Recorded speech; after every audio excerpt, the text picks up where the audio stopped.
Hello and welcome to Earn the Right, a podcast that explores the personal and professional journeys of the world's most impactful leaders. We will go behind the scenes to see how visionaries find their calling. I'm your host, Apoorv Agarwal, a serial entrepreneur and AI scientist, and I've spent the last decade building dream teams and commercializing AI. In each episode, we uncover the crucial decisions, risks, and revelations that have shaped these leaders, not just in their careers, but in their character. Today, I'm extremely honored to welcome Marla Persky.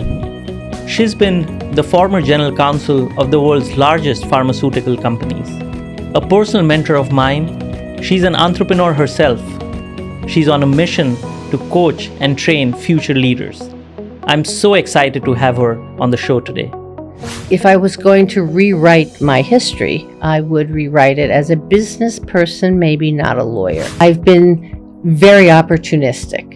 So when something appears in front of me, I would take it. If you can't embrace the risk, you can't do the business. Marla, thank you so much for joining us. Apoorv, thank you for having me. I appreciate you inviting me. No, of course. Yeah, it's such a pleasure, and I'm so excited for this conversation. You've had such an incredible life journey and story, and even though I've heard bits of it, in the years we've known each other, I'm excited to hear more of it today. But Marla, you were the former General Counsel of Baxter. You were the former General Counsel of Boehringer, Ingelheim. Right. Massive pharmaceutical companies, publicly traded. You're a board member on multiple other companies, both private and public. In fact, you're an investor in a Broadway show. I am. Which is nominated for over 10 Tony Awards. 10 Tony Awards. How fascinating. Incredible. And all of that with humble beginnings growing up in Pittsburgh. Right. Help us connect the dots. As you look back, what have been the key pivotal moments in your life, or maybe an underlying theme in your journey that made you, if I may, earn the right to be at the top of the mountain? I think the underlying theme for my career journey and my life journey, because they go hand in hand, is I've been very opportunistic. So when something appears in front of me, I would take it and not spend too much time worrying. Is this the right thing? What if I don't do it? Should I not do it? Maybe I'm just a very, very shallow person, but I didn't overthink and I just went forward and did. So I grew up in Pittsburgh, and that's in the old days when Pittsburgh was not the vibrant white-collar city it is today. It was a dying steel town at the time. And so I was very anxious to move on. So went to Northwestern for college and never really looked back. Went to college actually as a theater major because, like every theater major, they were the star in their high school performances. And went to Northwestern because this was just luck, not smart. I was just lucky enough to go to a university as opposed to a conservatory, so that I could get a really well-rounded education while focusing in on theater. And that was a really good thing, because after being at Northwestern for a while, I realized when I was taking a look at my fellow students that there's talent and then there's talent. And I was surrounded by a lot of people who had a whole hell of a lot more talent than I did. And I didn't really relish the idea of waiting tables my entire life. So I got to rely upon the fact that I was at a university to get a better rounded education. When I graduated, I spent a couple of years in Chicago trying to break into the theater. And everybody has a day job, right, when they're trying to break into theater. And I worked for Colgate-Palmolive as a sales representative. Wow. That, I know, what the heck. But it was actually a very pivotal thing for me to do, because it forced me to be able to clearly communicate value propositions, not my personal, but why my soap was better than somebody else's soap. So how to communicate clearly, constructively, and to tailor your communication to your audience. Interesting. And I didn't realize I was learning those skills at the time, but I was. Wow. And I had some success in the theater, but clearly not enough. And I was not going to peddle soap my whole entire life. So I did what everybody who doesn't know what they want to do with their careers did. I went to law school because people tell you, oh, you don't have to be a lawyer. It's just such a great education and training for everything, which I happen to believe is BS. There's no reason to go through the pain of law school unless you want to be a lawyer. But I went through the pain of law school. I became a lawyer and I became a litigator. And the reason why I drifted towards litigation was it's sort of like acting, right? You're standing up in front of an audience of 12 people and you're trying to convince them of whatever it is your client's case requires. What I didn't realize, however, is that litigation isn't really trial work. Litigation is pouring through documents and writing briefs, and hardly anything really went to trial. And I was bored. And I didn't like, oh my goodness, I spent 3 years in law school. Now what am I going to do? And Providence found me. I got a call from a friend who was working at a different law firm, had a client, Baxter International. They swallowed an elephant and they didn't have people to help digest the elephant in all aspects of the company, but they were growing their legal department.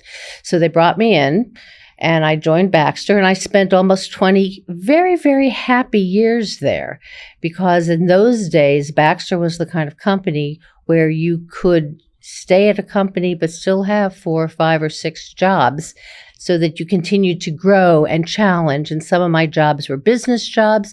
Some of my jobs were legal jobs. And at the end of my career at Baxter, I was acting general counsel and corporate secretary, and left Baxter because a new CEO came in. And as is the right and entitlement of every CEO to surround themselves with who they want in the C-suite. And all of us who were with the prior CEO kind of had a little stink about us, and he didn't want us to stay in his organization. So when this was all happening, and I had thought that I was going to retire from Baxter because I loved the company, loved the people, the products, just Baxter's logo is blue. Sort of like this. Nice. And what year is this? This was the beginning of the end was in 2003. And the end of the end was in 2005. Got it. So just as it was going to be coming very clear that I was not going to be retiring from Baxter, I got a call from a search firm about this company, Boehringer Ingelheim, which I had never heard of. It actually is not a publicly traded company. It is the largest privately owned pharmaceutical company in the world. There are Boehringers running around in Ingelheim, Germany. So that's Boehringer Ingelheim. I'd never heard of Boehringer Ingelheim. Their U.S. headquarters were in Connecticut. I was living in Chicago. I sort of knew where Connecticut was, but the headhunter was really good. He said, come on out. The people are great. Just meet them. It's a day of your time. What have you got to lose? So I flew out to Connecticut. I met with a whole bunch of people, and I had this very, very clear image of being in the limo, being driven back to the airport to fly back to Chicago. And I'm calling my husband, and I said to him, I must be getting soft in my old age because I really like everybody that I met. And it's beautiful in Connecticut. And it's not that far from New York. So if this works out, we're moving. And it worked out, and we moved. And I spent almost 10 years at Boehringer. And they were a very good 10 years. They were very different from my Baxter days. First, it's a German-owned company. Second, it's a private company, not a public company. And I did not have the same opportunities at Boehringer that I had at Baxter to change jobs. I came in as general counsel and I left as general counsel. And the company grew and we acquired new products and all the good things happened. But at the heart of it, I was practicing law. And if I was going to rewrite my history, I would rewrite it as a business person, maybe not a lawyer. Mm-hmm. So when my CEO was going to retire, it seemed to me like a good time to reevaluate what I wanted to do. And there is a concept of enough and a concept of more. And you can always stay and try to make more and more and more. Or you can be happy with enough and take some risks. Mm-hmm. And that's what I decided to do. So a pivotal point was actually my CEO retiring. Wow. Kind of kicked me in the backside to take a look and reevaluate, am I really doing what I want to be doing? The answer was no. And those were the days when you drove home from work. And I asked myself, why would I be driving home with a smile on my face versus a scowl? And two things jumped out at me. Number one was actually being involved in business discussions and decisions and not being mired down in legal concepts. Mm-hmm. And two was helping people get ahead in their careers. Yep. And it was sort of like an epiphany. I can make a living out of using all of the business skills that I have acquired to help people get ahead in their careers. Mm-hmm. And I happened to start two companies at the same time to follow my passions. One, WOMN LLC, still exists today. When I first started it, I had a partner. She is a professional salesperson, and we worked together to help women succeed in the business of law. Because what I observed was that law firm women, very good lawyers, very bad business people, and not understanding how to build their book of business. That's where my partner Debbie's consultative selling skills came into play. Mm-hmm. I knew the environment, and WOMN was launched. I also launched a travel company, Epicurean Travel, that was the intersection of food and culture and history, because that's the way I like to travel. And it was a wonderful company. We did really well until COVID. And then COVID put an end to it. But that's okay, because things have their normal life cycle. So another pivotal point is knowing when it's time to go. Definitely. How wonderful. So just to play it back, you went from being a theater major to then selling soap. Right. And then being a litigator. But you found that boring because you're like, hey, this is not theatrical. I'm not in the courtroom. Right. Nothing's going pushing to try. paper. I'm pushing paper. And that was kind of your, that's when you went in-house at Baxter, and then you get a call and you're willing to take a new risk, something unknown. Right. And that was your journey to the next role of General Counsel. And Marla, all of this, you make it sound very easy. And of course, this is coming from a place, a lot of humility. But picking up the phone and saying yes to an unknown, that's a bit unnerving. That feels risky. In fact, you say that you took these risks.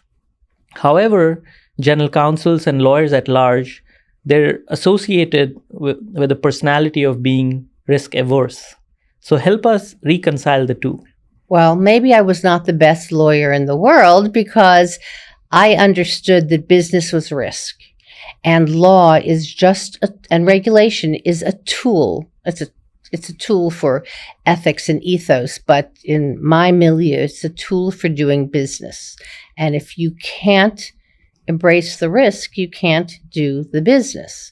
Taking risks was never a problem personally for me. And I think part of that was theater. If you're going to try to be in theater, you have to take risks, and you have to get used to not getting the part. So learning how to deal with disappointment and rejection and not internalizing it personally, which was helpful for me in the theater. It certainly was helpful for me when I was leaving Baxter. When the CEO calls you in and says, you're really a great person and you've done so much for this company, but I don't want you to be my general counsel anymore. You can either Not that I didn't go home and cry. I did. I'll admit it. But you get over it and you move on because it was his loss, not my loss. He actually ended up doing me a favor because it got me out to the East Coast. It got me the Boehringer experience in years, a lot more. I understand doing business in Germany ways that I never could have understood it before.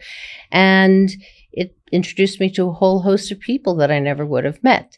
So everything happens. I do believe in karma, but you need to look for karma. You need to listen for karma. You can't put up walls because karma won't be able to get in. I don't believe that lawyers are all risk adverse. I don't believe that a good general counsel can be risk adverse. It's recognizing it, it's quantifying it, and it's laying it out. Some risks are stupid. My identification of a stupid risk. High risk, low reward. That's a stupid risk. It's not an illegal risk. It's just a stupid risk. And you do say no on those rare occasions when something is just patently illegal. But that doesn't happen that often. Most people don't go about wanting to break the law. Sure. So Marla, I want to talk about leadership. You've now coached hundreds of people to be future leaders and be general counsels. Say I come to you, I might hesitate that, hey, do I even fit the role? I might hesitate, might it be too stressful, right? You've, in coaching hundreds of people, you've probably come across many instances of hesitations and fears that people have. These are people maybe in the most vulnerable moments as they're thinking about, rising and becoming a leader in the future. What would you say are some of the common patterns or common hesitations and fears that people have as they're thinking and aspiring to be a leader? One very common fear is making a mistake. And we're talking about the practice of law. We're talking about the practice of law in companies. We're not talking about brain surgery, right? Very rarely do people live or die because of a wrong legal decision, right? So you need to get over the fear of being wrong because almost everything can be fixed.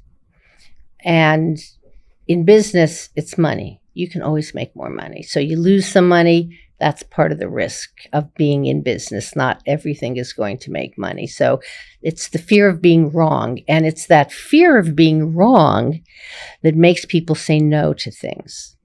Because if you say no and nobody does it, nobody can ever come back and say, I can't believe you let me do that. And now we have these lawsuits, or now the government's investigating us. It takes bravery to say yes, or how, or why. Okay, this is what you want to accomplish. Let's talk about how we can get there, as opposed to, there's risk associated with that. Another common thing that I hear is that you have a seat at the table, but your seat is not as high as everybody else's seat at the table. So how can you be truly occupying that seat as much as anybody else in the C-suite table? And the answer to that is you got to be a business person. You just happen to be a lawyer. That's by accident because you went to law school. But if you're not a business person, if you don't understand the business as well as everybody else around the table, then your seat is, you might as well be sitting at the child's table at a family dinner. You're not going to get to sit at the adult's table. Interesting. And I've heard you say this before, not practice, just law, but practice the business of law. Provision of legal services is the business of the company. In-house, law is not a business. The business is a business. Law is a tool. And so you need to be a translator for the business as to how to use law and regulation for competitive advantage. Interesting. I mean, you're in the business of coaching people to be leaders, so I'm sure you believe that leaders aren't just born, they can be built and coached, right? I think there are some people who are born to be leaders, but most of us require trial and error And coaching, so all of you people out there who are thinking about it, coaching's a good thing. It's not a bad thing. Yeah, definitely. But do you feel have you ever come across people where you feel, oh, maybe some of the basic ingredients are missing where this person may actually never be able to get there? Or do you think anyone and everyone can be coached to become a leader? Not everybody is a leader. I mean, you have to have the desire, but that desire alone is not enough. So, you know what the Peter principle is. People are promoted to their highest level of incompetence. Sometimes people who are very, very good at being an individual, you are the smartest, best antitrust lawyer out there, and you've saved your company all sorts of problems and negotiated through very, very difficult deals in a way that passed government scrutiny because you are such a very, very, very, very good practitioner. And because you're such a good practitioner, now they're going to make you head of M&A. Mm-hmm. You don't have any leadership skills. You may never have actually done a deal from soup to nuts. You've never had people reporting directly to you, but now you have all of that. But you really love the practice of law. And you're not equipped, and nobody has told you the dirty little secret that what got you here is not going to make you succeed here. Mm-hmm. So the going to meetings and talking about performance and working on performance reviews and giving feedback and all of that is even more important than the antitrust work Mm-hmm. that you did, because you can delegate the antitrust work to somebody else, but you can't delegate leadership responsibility. Mm-hmm. That lays squarely in your lap, and you need to do it.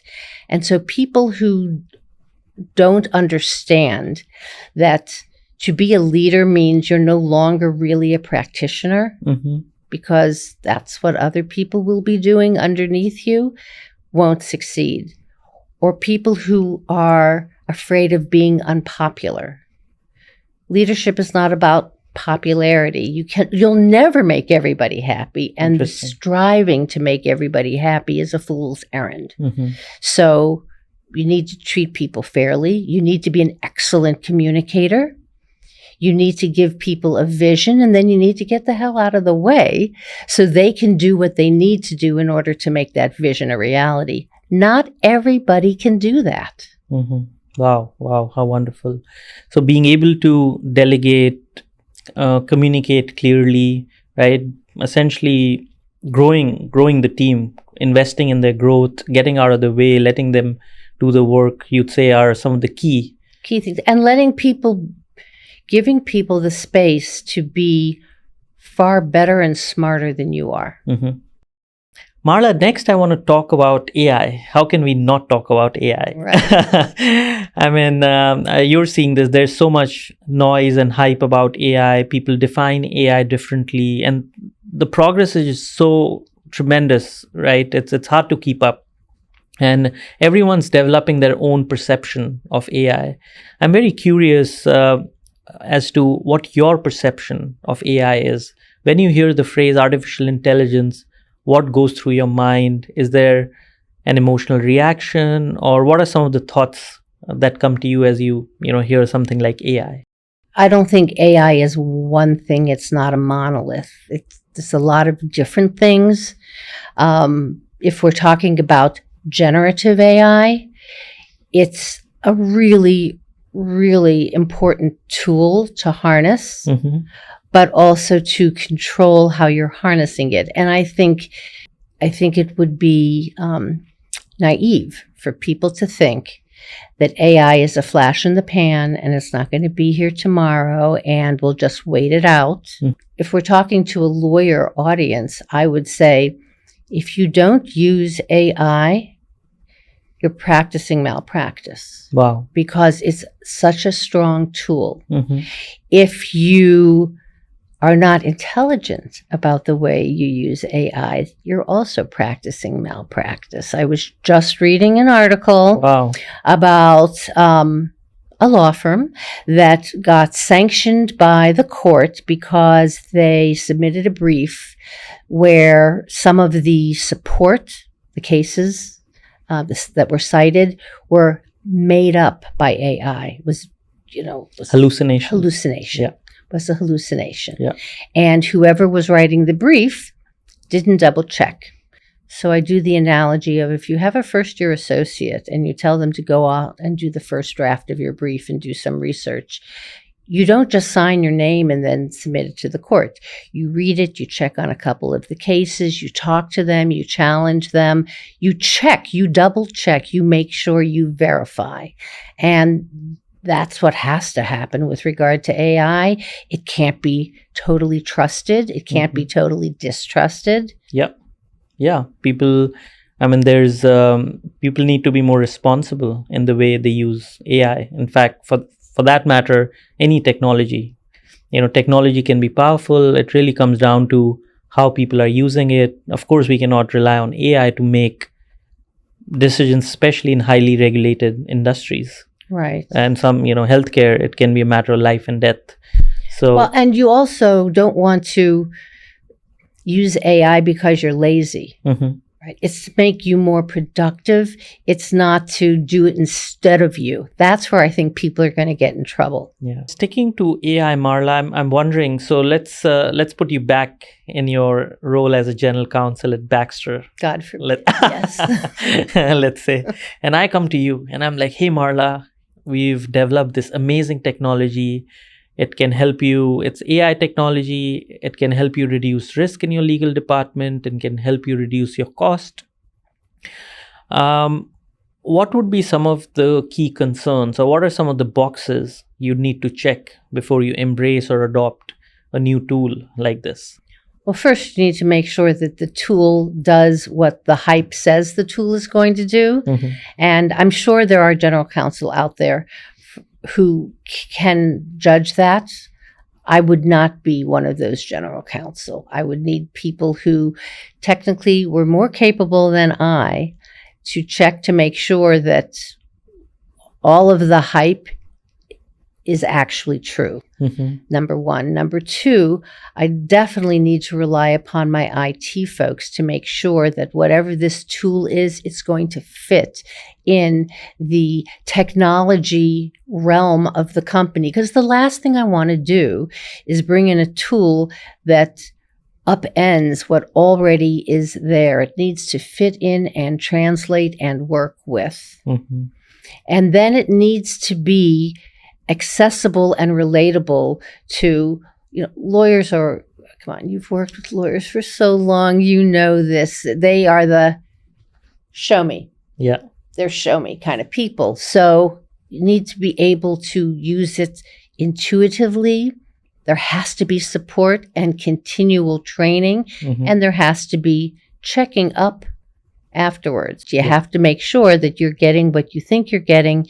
And finally, I would be so remiss if I didn't talk about security and privacy and privilege of information. So where does the AI tool draw its information? Well, presumably it draws it from the greater world outside the four corners of the company.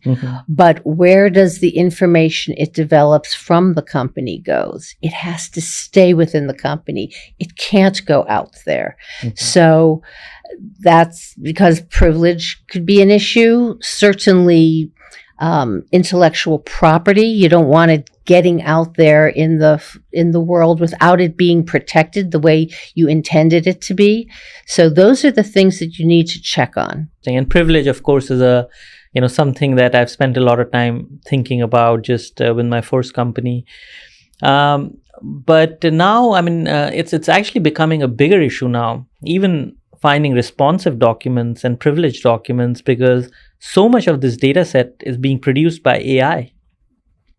So let's say there's a lawyer and they're using ChatGPT to give maybe some legal advice, and now this document is found in discovery. would we call this privilege? We're not sure how much of this legal advice is coming from the lawyer's mind versus coming from ChatGPT.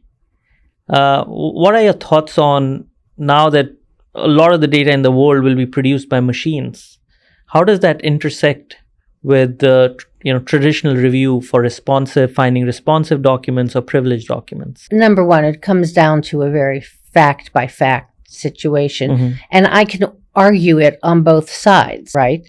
So what did the AI generate? So if I'm the lawyer and I've gone to ChatGPT or some other program, and I say, tell me what the law of 50 states are on XYZ, and they tell me that law, that's not privileged because they get the information from what's out there in the world.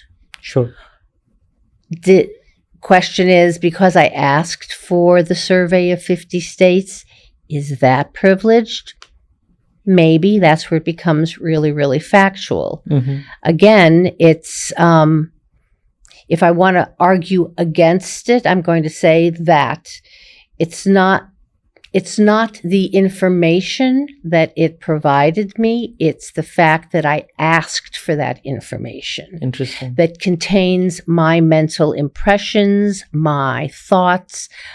That's why it needs to be privileged. It's because I asked for it. Interesting. Now, how I've manipulated it, I'm using manipulate in a good way, manipulated the information that I get through AI. The end result obviously is not privileged because that's what I've used it for. But how I manipulated it, again, that's privileged. Let's talk about the it, though. What information did it gather? Did AI gather information only within the four walls of my company? Maybe that is then going to be privileged. Did it go out there in the wide and wild world to get it? Then maybe not. Do I even know where it looked to get this information? No, I have no idea. So how can I claim that it's privileged when something else went and did it, and I don't even know how the hell they did it? Yeah, interesting. Wow. So it can be argued both ways. Right. Yeah. Interesting. So Marla, people are trying to use AI in coaching, in teaching, and AI can have some sort of an impact in these areas. In fact, some people argue it can have a lot of impact in these areas. Do you happen to be using any AI in your current practice? I do not use AI in my coaching. My coaching's one-on-one individual. Excuse me. So I haven't incorporated AI, and maybe it's me being naive, but I haven't figured out how it's a help to me or to the people I'm coaching. Not that we don't talk about it as a subject matter for them to use in their legal departments. But for me, as if I'm coaching you, it's a one-on-one personal interaction, and I'm not using AI. But I do use AI in other pursuits that I have, one of which has to do with the theater. So let's just go back full circle. Wow. So I started out at Northwestern in theater, and now that I have happily retired from the practice of law and I spend my time coaching people and being on corporate boards, I also have finally the time to go back to my theater passion. And I use AI to help scope and get information on some of the newest playwrights out there, some of the newest ideas around theater production and the like. And so it allows me to be involved in theater, but in a far different way than I was originally. In fact, I'm chairperson of the board of an off-Broadway theater company. Oh, wow. Which one? Primary Stages. We just had a big anniversary. You've been around Congratulations. for over 40 years. Wow. And it's a wonderful theater. It's devoted to the art of playwriting and playwrights. And we give voice and stage to modern American playwrights. But the newest foray I had was an opportunity to invest Mhm. in a Broadway show, the Buena Vista Social Club, which has been nominated for 10 Tony Awards. And in fact, this Sunday are the Tonys, and my daughter and I are going. So very, very excited. And I thank you for buying tickets to go to see it. You're Yeah. going to love it. I'm sure. Yeah. No, I'm a excited. wonderful experience. Yeah. How wonderful. How wonderful. So a journey that started with theater, then going to corporate boards, and now full circle. You've figured out a way to be involved in your passions again. Right. That Well, is- remember how I told you that I really like business? Yeah. Theater is a business. It's a crazy business, Mhm. but it's a business. And so I'm on the business end of theater now. So I get to take those two passions and put them together. Beautiful. Marla, you ready for some rapid fire questions? Fire away, my friend. Thank you. Your favorite theater production and why? Well, now it's the Buena Vista Social Club. Of course. And why? Because it captures the music and the heart of Cuba and helps an audience understand how music and art really captures the soul of people. Wow. Yeah. And there are no boundaries. And no boundaries. Right. Someone you aspire to meet. Well, this because I'm going to the Tonys on Sunday, I aspire to meet Hugh Jackman. Wow. So Hugh, you've been warned, right? Yeah. I'm on the lookout for you. Yeah. Amazing. A common misconception about the legal profession.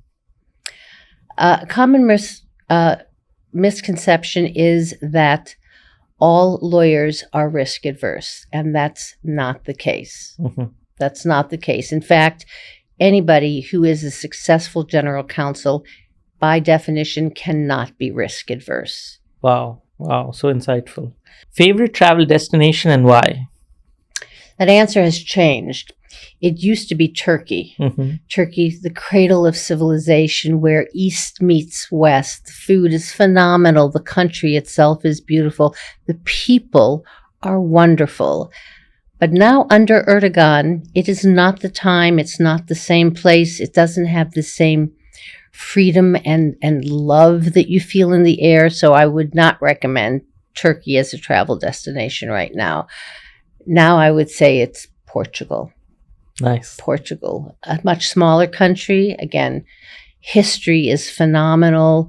The countryside is beautiful and very varied. Even though it's a small country, the food is terrific. Yeah.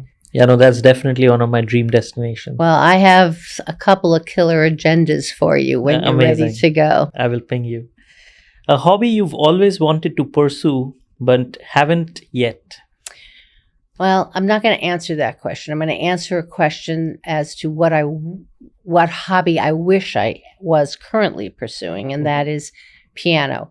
I can play the piano, not well. I can read music, not well.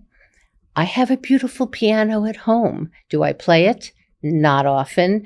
I really want to, and I can't tell you why I don't, sit down, take lessons again, and really get back to being very facile with the piano. I'm not going to go to Carnegie Hall to play, but I'd like to be able to just sit down for my own enjoyment without having to read the music ahead of me and just play without, making 1,000 different mistakes. Yeah. I want to do it. I just haven't. And I don't know why, because there's no excuse other than maybe that's me being lazy, but I haven't done it. Yeah, wow. Most memorable piece of advice you've received? From a professional perspective, it's just a job. And if you can remember that it's just a job, it helps you keep things in perspective. It helps you make the right decisions because people violate their ethical underpinnings when the job becomes more important than what their ethics say it should be or the company's ethics say it should be. It's just a job. you can always get another job. How fascinating. If you could instantly acquire a new skill, what would it be? I would love to have a facility with languages. I'd like to learn, be able to speak fluently, not for business, but just for personal, a couple of more languages. Nice. And how many do you speak now? I almost speak one language now. Marla, this has been so incredible. Such a great time. Really appreciate you making the time. Such a wonderful conversation. And so nice talking with you, Apoorv. I miss you. I'm happy to be with you again. Yeah, no, 100%. And no, seriously, I mean, what a fascinating story, right? Going from theater stage all the way to boardrooms, corporate boardrooms, and now back to being an entrepreneur and actually pursuing your passions. That requires a lot of courage, a lot of resilience, a lot of action, which is so fascinating. I honestly, I feel really privileged to have earned the right to spend some more time with you. I really appreciate that. Yeah. Thank you. Thank you, Marla. My pleasure.